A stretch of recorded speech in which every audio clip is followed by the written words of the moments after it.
Loving Walt's Vault today because I am joined by Trent Reznor and Atticus Ross, together 9 Inch Nails. Guys, today, this is such an important weekend because you got so much going on. You're headlining Riot Fest tomorrow. Just announced today a Q&A at Reckless Records tonight at 6 o'clock at the Milwaukee location. Tomorrow, you're going to release a new soundtrack for the Vietnam documentary that Ken Burns is putting out. How do you manage all of this stuff? It's a good question.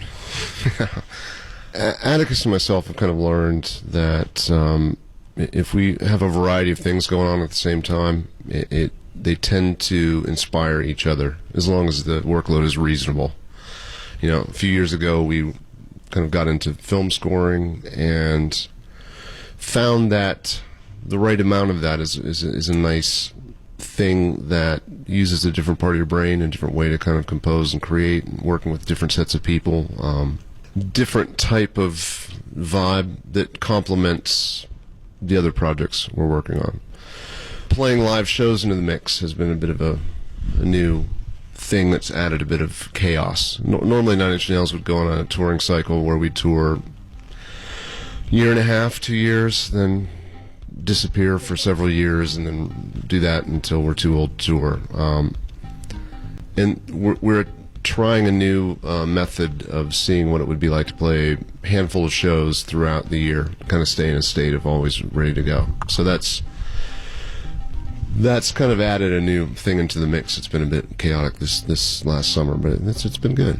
Does that go hand in hand with the fact that you've released 2 EPs in the past year, with a third on the way to create this trilogy? Piecemealing this out, doing these small chunks of things, is that the way you see releasing music? You know, we decided to work in an EP format really because it felt inspiring. You know, we were working on these certain kind of moods that didn't feel like it needed a full album length to sustain it. You know, it felt like in 4 or 5 songs, maybe half an hour, 20 minutes worth of music, we could get the point across.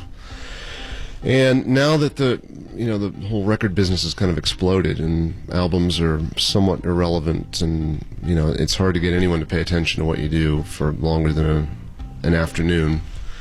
We just thought it would be interesting to try working in that format for a while and put out more stuff quicker and allow us to kind of work more fluidly and nimbly. Attention spans are small. Yeah, I mean, we grew up in the album era. We think in terms of albums. The format, I think, that is a nice way to listen to music is the album. We're not a singles band. I've never really worried about writing songs that are radio hits. So when we're writing a record, we're thinking about how this song sits next to its brother that's next to it on the album and how they tell a bigger picture. Now, you say you don't think about writing singles, but yet you have a current single out right now, Less Than. I just can't help it. They just keep coming. All right, let's play it right now. Less Than from 9 Inch Nails on 101 WKQX.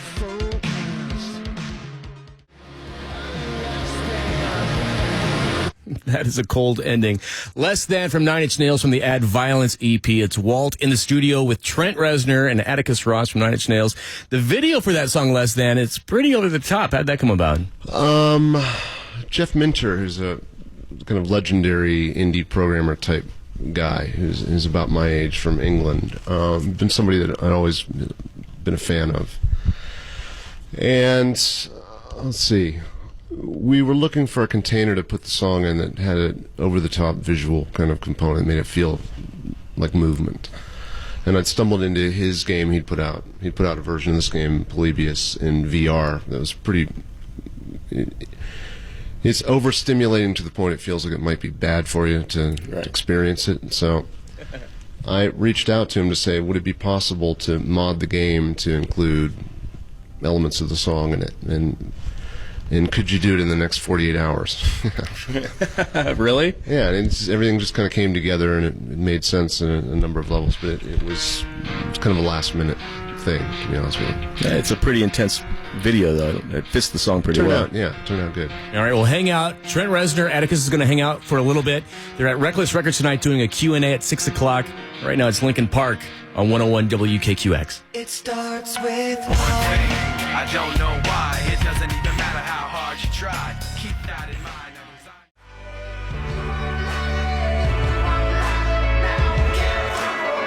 Cold War Kids, and first, it's Walt. And joining me today in this James & Sons Fine Jewelers studio, Trent Reznor, Atticus Ross, 9 Inch Nails, tonight doing a Q&A at Reckless Records on Milwaukee. And it's going to be packed. If you can't make it into the record store at 6 o'clock, you can make it across the street into Emporium. We'll have the whole thing on a big giant screen there. So, guys, you were recently on the new season of Twin Peaks. How'd you get roped into that? There's no roping. There was one phone call. Hey, Trent, do you want to be in Twin Peaks? Yes. And then that was Done. it.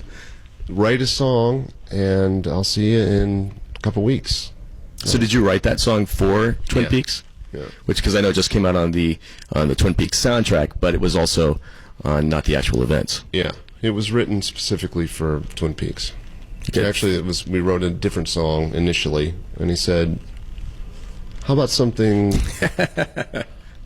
less Twin Peaksy sounding and more aggressive and ugly? Yeah, I think he said, make my hair stand on end. Yeah. It was good. Yeah, I mean, but a complete honor to be involved.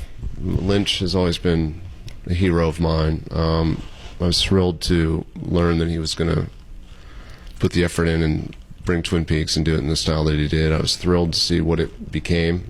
Right. Because we didn't know any more than anybody else. We filmed our bit. Right. Yeah, you didn't get He any invited storyline. us You over didn't to- get a script or anything. Oh, Just- no. He was super secret about it with everybody. And then a few months later, he said, you want to come by my house and check out your footage? Yeah. So we go by, and it started the frame that we began playing, and I think it went one frame past it. He goes, pretend you didn't see that. Ooh. And that was Cooper. Line. Yeah. Because I watched the video clip and I saw the same thing. Yeah. All right, well, hang out. We have more to talk about. I have more questions. Right now, it's Foo Fighters' Big Me on 101 WKQX.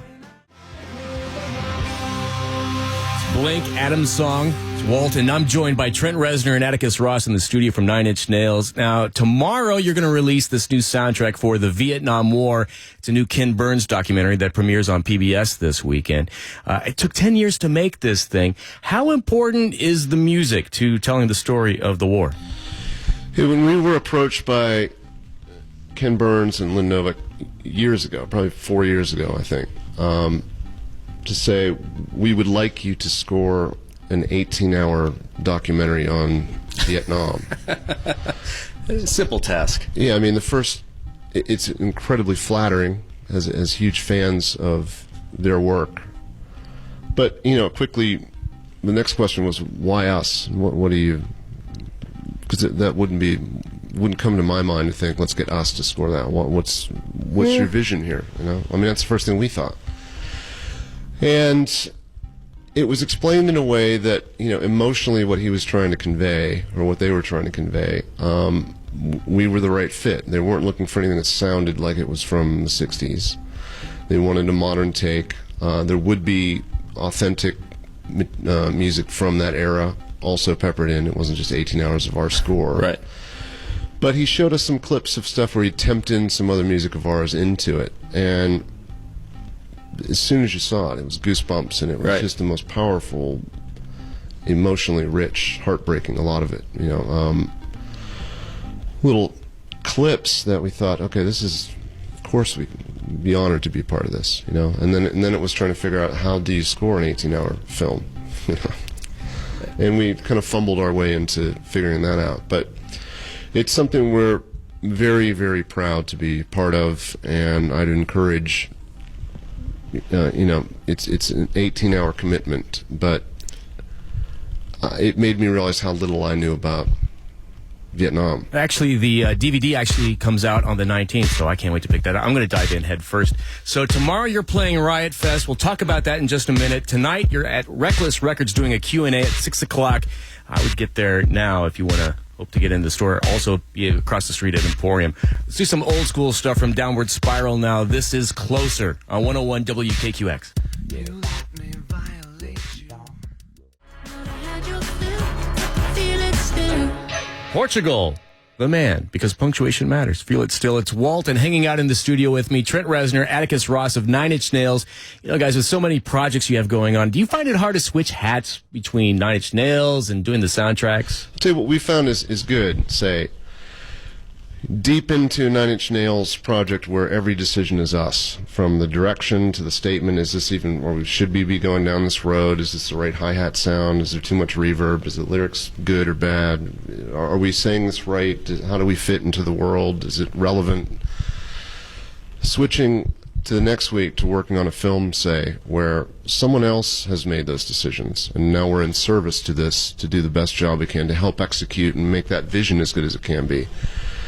That's a welcome change. Right. It's kind of nice to not be the guy steering the ship, but how can I make the ship get there the best way it can? How Right. can I make it better in a support role that's by no means, we don't look at that as a sacrifice of power. That's that's a fun way to work as well, that complements the other thing. And at times it can make you excited to get back to the thing that you're in control of, but other times it's nice to play that role. It's been years since I've been Sure.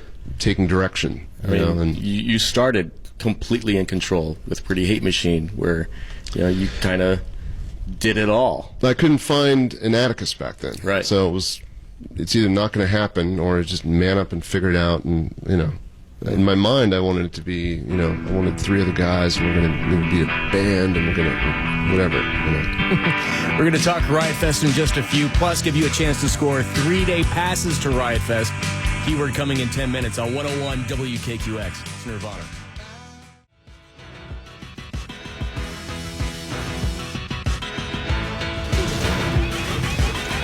It's Walton in the studio. Trent Reznor, Atticus Ross of Nine Inch Nails. Now, Atticus, you've been behind the board in the studio working with Trent for years, but now you are on stage. How has that transition been? Well, I do find it very nerve-wracking, the live side. Of course, the change was, it's been interesting, and it's been fun to be involved. The live arena has become rather safe, much like some of the music, and I think that this particular show, something could go wrong. So that's what you're headlining Riot Fest tomorrow. Is that what we have to expect?